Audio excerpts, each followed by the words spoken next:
talk about cauliflower products. Cauliflower can be great for reducing the calories in a lot of the meals that we have. They can replace rice. You can get rice cauliflower, replace your rice, much lower calories. Or there's mashed cauliflower, can replace some of your mashed potatoes. And you can buy store-bought cauliflower pizza crust. These are actually pretty affordable, but I'm going to show you guys how to make an even cheaper version. It's really, really quick and really easy. Some versions of cauliflower pizza crust require you to steam your own cauliflower and then like wring it out, all the liquid, but this version doesn't. So we're going to start with a bag of store-bought rice cauliflower that is about room temperature. You don't want it to be super hot, but you also don't want it to be frozen. Then we're going to add, I usually just mix it up right in the bag. You can pour it into a bowl if you want to.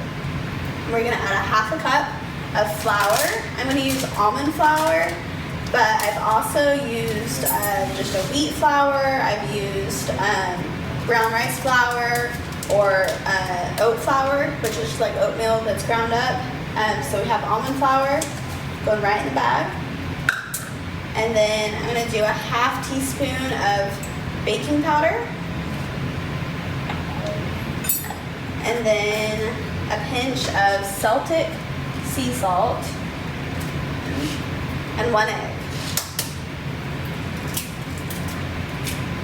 Right in there.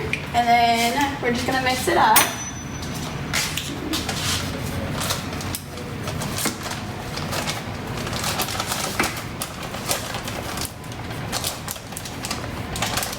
And I have the oven preheating to 400 degrees. So nice and hot. And then we have a pizza pan, but you can also just use a regular cookie sheet. If it's one you think it's going to stick to, you can use parchment paper, and that makes it a little bit easier. So now we're going to add some parchment paper just to help it so it won't stick. And then when I do this type of cauliflower pizza crust, I like to make them smaller. So it'll be more of like personal pan pizzas because otherwise they tend to break. And for this, you are supposed to flip it over. So like if you do a full-size one, it would be really difficult to flip the whole thing. So I do a little mound like that. And then I'm going to get all this on here, and then I'll use my hands and flatten them out. And we'll bake them for about 20 minutes, and then flip them over, and you put the toppings on, and then you bake for about 10 or 15 more minutes after the toppings are on. So for this, I went ahead and did 3 mounds. And then you're just going to flatten to about a 1/4 inch thick.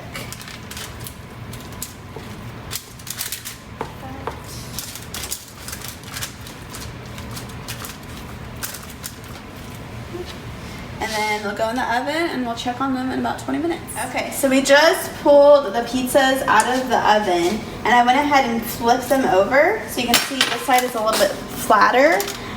That way they'll just get cooked evenly. So we have 3 miniature pizzas, and then we have all our toppings over here. I think for a couple of them, we're going to go ahead and do a pesto. You can buy pesto in the store, or make your own, but there's a lot of different brands in the store. So I think for 1 or 2 of them, we're going to do a pesto with chicken, which will be really good. And then for the other, we'll probably do a margarita pizza, which is just tomato, basil, and mozzarella. So there's the pesto, and then we'll do some chicken.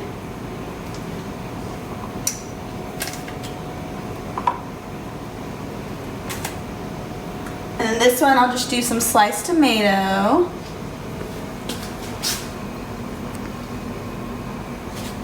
And we have fresh basil over here as well.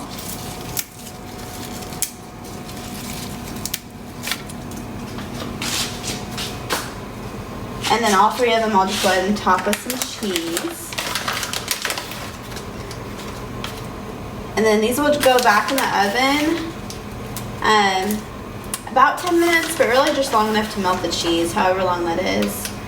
And these pizzas, they have some vegetables in the crust, but it's also always nice to pair a pizza with vegetables. So we have some stuff for a salad over here. We have some mixed greens and then microgreens too. Microgreens are super, super good for you. They're really high in vitamins and antioxidants, a lot higher than just like a mixed green. And then for salads, you can also always add like a bunch of other vegetables. We have mushrooms, peppers, tomatoes, onions, zucchini. You could add chicken to salad, or we have some of these packets of like tuna creations, or there's even like some chicken packets like this.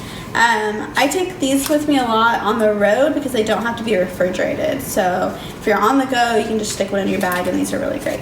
Another good protein source for salads are hemp seeds. So if you've never heard of hemp seeds, they look like this.